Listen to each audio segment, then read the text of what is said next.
Mitch. It's only a name, a nickname, a friendly name. Or so it was, until one fateful week in October 1998, when a hurricane called Mitch struck Central America.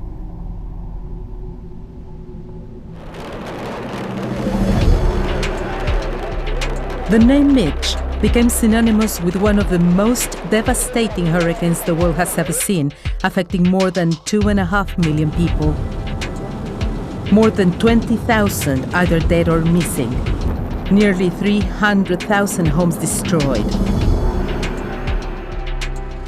In the hillside villages of Nicaragua's Casitas volcano, mudslides and floods wiped out whole communities. Only 92 survived out of a population of 2,000. Half of all the agricultural land, the lifeblood of the people, was destroyed. The coffee and banana plantations decimated.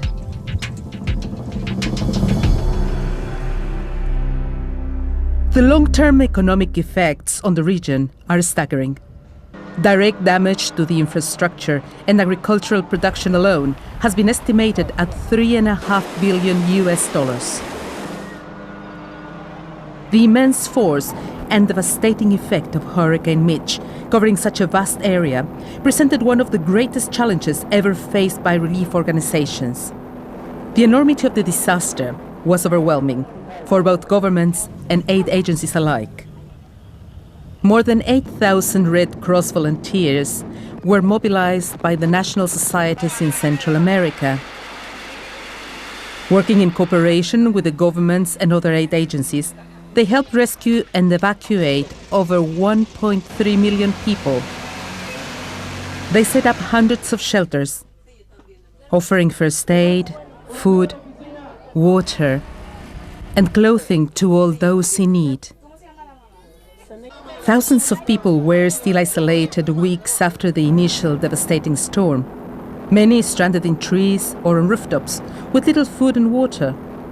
The Red Cross societies played a major role in bringing many of these survivors to safety. Muchas cosas se vieron allí. En mí va a quedar marcado para toda la vida tantos cadáveres que vi, la forma en la que murieron y la forma de sus expresiones en su rostro de sufrimiento. ¿Verdad? Sinceramente tuve alrededor de una semana en la que no podía dormir pensando en cuánto sufrimiento sintió esa gente. Los voluntarios de la Cruz Roja y muchos miembros de las comunidades reaccionaron de una manera muy activa en los primeros momentos del huracán Mitch. Realizaron muchas operaciones de rescate, distribuyeron alimentos, participaron en la evacuación de personas e incluso impartieron primeros auxilios y organizaron albergues temporales. En este momento se notó cómo las comunidades y los voluntarios que habían seguido el programa de educación para la preparación para desastres tuvieron una respuesta mucho más rápida y eficaz, con lo cual hay una lección para el futuro sobre lo importante que es reforzar este programa.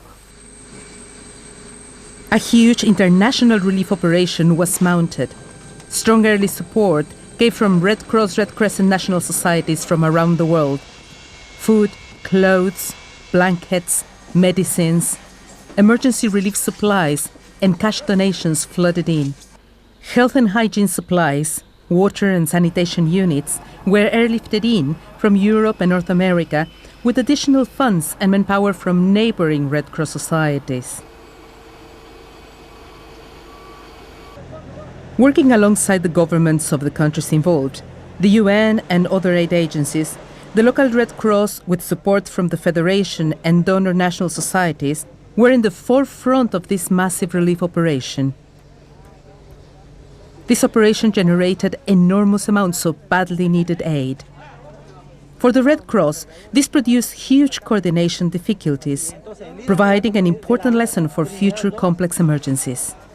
It also created logistical problems, which were compounded by the destruction of the infrastructure. The scale of the devastation wrought by Hurricane Mitch continues to pose tremendous problems for all those involved in the reconstruction and rehabilitation process. In a region already prone to the violent forces of nature, Mitch made the population much more vulnerable. The priority is to create a program of reconstruction and rehabilitation that would help reduce this vulnerability and help those most affected by the disaster to regain their self-sufficiency, respect, and dignity. Seeds and agricultural tools were distributed, and food for work programs introduced throughout the region. Set up and run by the Red Cross, they encouraged the beneficiaries of food aid to take an active part in the reconstruction of their communities through a variety of projects, from building bridges and latrines to clearing roads. Part of the rebuilding process is to try and ensure that future structures, whether public buildings or private dwellings, are constructed to withstand the onslaught of other natural disasters. To build on land less likely to be affected by mudslide or floods. But in the aftermath of Mitch, one of the most important and urgent issues facing both the governments and the Red Cross is the complexity of identifying, procuring, and servicing land in order to resettle the hundreds of thousands of displaced people into newer and safer housing. Repairs to roads, communications, bridges, and water supply systems and other essential services are progressing slowly. And the longer this issue remains unresolved, the greater the risk to those still suffering the consequences of Hurricane Mitch. Within a year, the normal seasonal rains in Central America resulted in red alerts, underscoring the inevitability of recurring disaster. El problema que tenemos en este sector y para un futuro desastre sería la evacuación de las personas de ese lugar que están en sectores muy bajos y continuamente con las menores lluvias que suceden sube el lago y eso es el problema mayor. Hay que hacer un trabajo de conciencia en todos los pobladores, buscarlos en lugares más altos. Being prepared for such a disaster is essential, and communities are much more aware of this. Not only can it save lives, but it can also ensure the economic and social stability of a community, a country, or in this case, a whole region. Increasingly, disaster preparedness and response is being seen by Red Cross, Red Crescent societies throughout the world as a critical part of their work. The Red Cross is best known for taking action once something has happened. We are seen as a response organization, which is maybe the most important thing we do. But disaster preparedness is part of our long-term work. It's building the competence and capacity of national Red Cross societies and Red Crescent societies to respond immediately. It's working with local governments to create that strong link between the capacity of the national society and the national and local government to respond in a coordinated fashion. Already the efforts being put into disaster preparedness are beginning to reap rewards. But many national societies have suffered from a chronic lack of funds. Hurricane Mitch has highlighted the need for long-term funding. The challenge is to maintain the momentum, to confirm donor commitment, enabling national societies to be better prepared to face the catastrophic consequences of disasters. Disaster preparedness has saved many lives in the past and can save many more in the future.